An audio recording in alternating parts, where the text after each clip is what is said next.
अस्सलामुअलैकुम रहमतुल्लाहि व बरकातुहू। उम्मीद आप सब बखैर होंगे।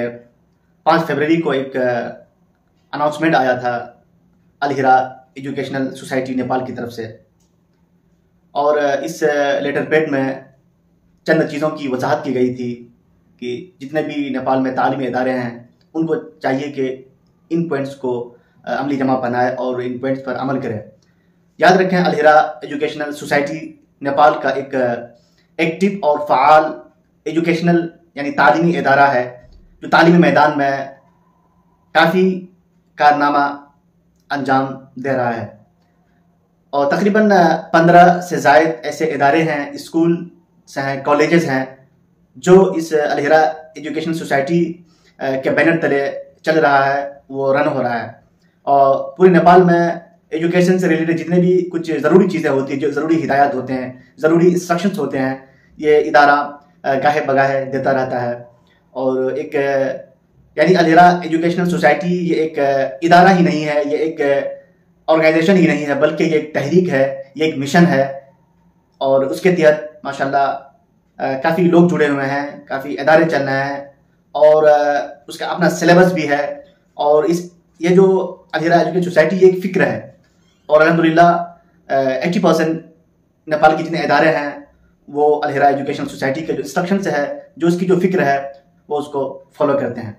अल हिरा एजुकेशन सोसाइटी ने जिन नकात पर बात किया है उन पॉइंट्स को मैं आपके सामने बयान कर देता हूँ अपने अल्फाज में। जो इसका जो पहला पॉइंट था ये कि जो मदरसे जो होते हैं, जो मदारिस हैं, वो दीन के किले हैं। और मदारिस जो होते हैं वो इस्लामी अक़दार का अमीन होता है, और यहाँ से जितने भी चीज़ें हो वो इस्लामी एतबार से हो, और इस्लामी जितने भी इनके जो प्रोग्राम्स होते हैं और जितने भी कल्चरल जो प्रोग्राम होते हैं उसमें इस्लाम झलके, इस्लाम के हिसाब से उनका सारा मतलब एक्टिविटीज़ हो, इस तरफ रहनुमाई किया है। दूसरा है कि अभी मुल्क भर में और ख़ासतौर से इधर इंडिया वगैरह में भी एक्शन तराना का रिवाज पा गया है, और ख़ासतौर से नेपाल में भी इस तरह के एक्शन तराने बच्चियाँ पढ़ती हैं। बहुत सारी बच्चियाँ बड़ी होती हैं तो पर्दे का ज़रा एहतमाम नहीं हो पाता है, जो सीने का हिस्सा होता है वो थोड़ा सा दिखता है, क्योंकि मुझे भी बहुत सारे प्रोग्राम में ऐसा मुशाहिदा हुआ है।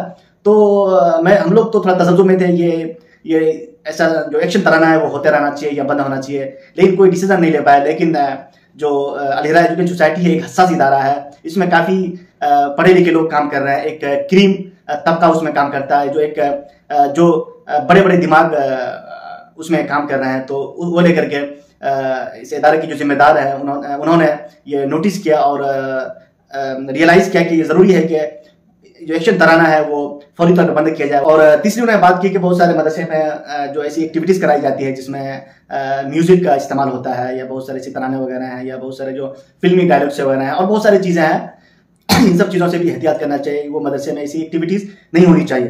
प्रोग्रामों में हम टेंट लगाते हैं और शामियाने लगाते हैं, तो उसमें भी एहतियात किया जाए, सादगी हो, बेजा अखराजात से इज्तनाब की जाए। और जो उनका और एक पॉइंट, आखिरी पॉइंट है जो बड़ा अहम है, क्योंकि नेपाल में जो उर्दू ज़ुबान बोलने वाले हैं वो तकरीबन 6 या 7% है। तो और जितने नेपाल के मुसलमान हैं वो मादरी ज़ुबान में उर्दू लिखते हैं। उस एतबार से मुसलमानों को चाहिए कि जो इनका जो इदारा है, उनका जो सदर दरवाज़ा है, सबसे जो पहला है वो उर्दू में वो नाम लिखा जाए। उसके बाद फिर ये नेपाली में या इंग्लिश में जिस ज़ुबान में लिखा है तो उर्दू को तरजीह दी जाए।